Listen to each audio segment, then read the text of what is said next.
Olá pessoal, aqui é o João Vitor, este é o Exatas Enem e no vídeo de hoje a gente vai resolver uma questão de física do Enem 2017 PPL que trata de termodinâmica. Vamos então para a leitura do enunciado dessa questão. Rudolf Diesel patenteou um motor a combustão interna de elevada eficiência, cujo ciclo está esquematizado no diagrama de pressão por volume. O ciclo diesel é composto por 4 etapas, duas das quais são adiabáticas. O motor de diesel é caracterizado pela compressão de ar apenas, com a injeção do combustível no final. No ciclo diesel, o calor é absorvido em...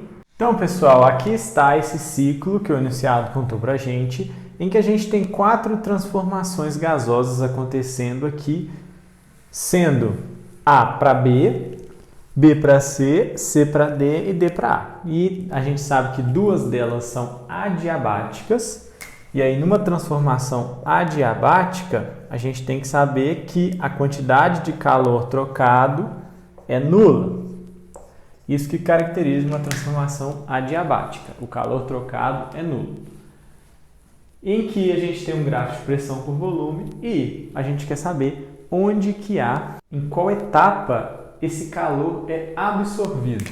Uma boa forma de fazer isso aqui é identificar cada uma dessas transformações aqui, ó, de A para B, de B para C, de C para D e D para A.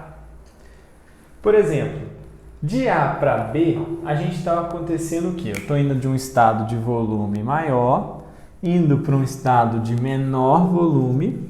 Então, tinha um volume inicial, vou para um volume menor.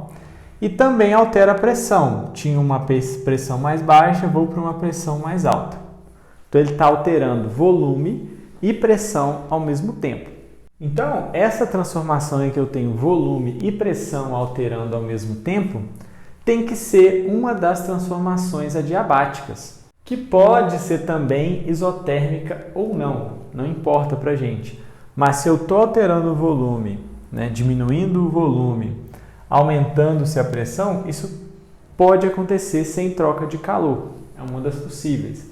De A para B, e a gente vai ver que de C para D também pode ser uma das adiabáticas. O que importa é que as adiabáticas não podem ser DA nem BC. Então, se tem duas adiabáticas, AB vai ser uma das adiabáticas no tipo compressão, porque eu estou diminuindo o volume. Se essa aqui é uma compressão adiabática, então não é nessa etapa que o calor é absorvido, porque o calor absorvido não pode ser numa etapa adiabática, que justamente caracteriza uma adiabática é não ter troca de calor. Então não pode ser essa.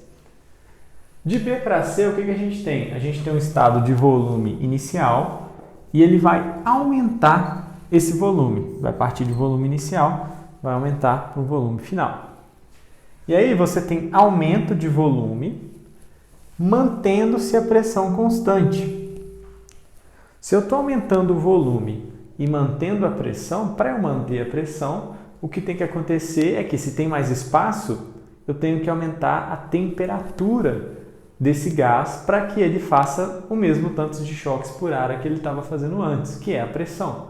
Para a pressão se manter quando eu aumento o volume, eu tenho que aumentar também a temperatura. Então aqui eu tenho uma transformação que é isobárica, porque a pressão é constante, e do tipo expansão. Então uma expansão isobárica. Nesse caso, se eu estou aumentando o volume mantendo a pressão, eu tenho que aumentar a temperatura junto. E uma forma de aumentar a temperatura junto é absorvendo calor.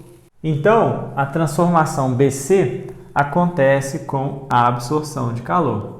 De C para D, eu estou aumentando o volume, tem um volume inicial, vou para um volume final que é maior, e estou alterando junto a pressão, diminuindo a pressão. Então, eu estou aumentando o volume, diminuindo a pressão, isso pode acontecer sem que se altere a temperatura, sem que se troque calor.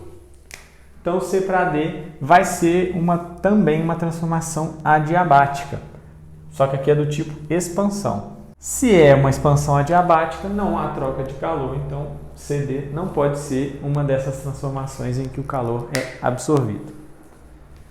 De D para A gente tem o mesmo volume e eu tenho diminuição da pressão, né? Eu estou numa pressão inicial, vou para uma pressão final menor. Se eu estou mantendo o volume, mas eu estou diminuindo a pressão, então significa que o número de choques está menor porque essas partículas têm menos movimento, né? Para eu mantendo o volume e diminuir a pressão, eu tenho que diminuir a temperatura. Então, se eu estou diminuindo uma temperatura, esse calor aqui é a troca de calor, mas o calor é liberado e não absorvido. Então, aqui eu tenho uma transformação que é isovolumétrica, sem expansão nem compressão, em que a pressão diminui, portanto, a temperatura também diminui. Pressão diminui, temperatura diminui, e aqui ele está perdendo calor. Logo, a única transformação gasosa em que pode ocorrer aqui uma absorção de calor é a transformação BC, que é o que consta aí na alternativa letra E.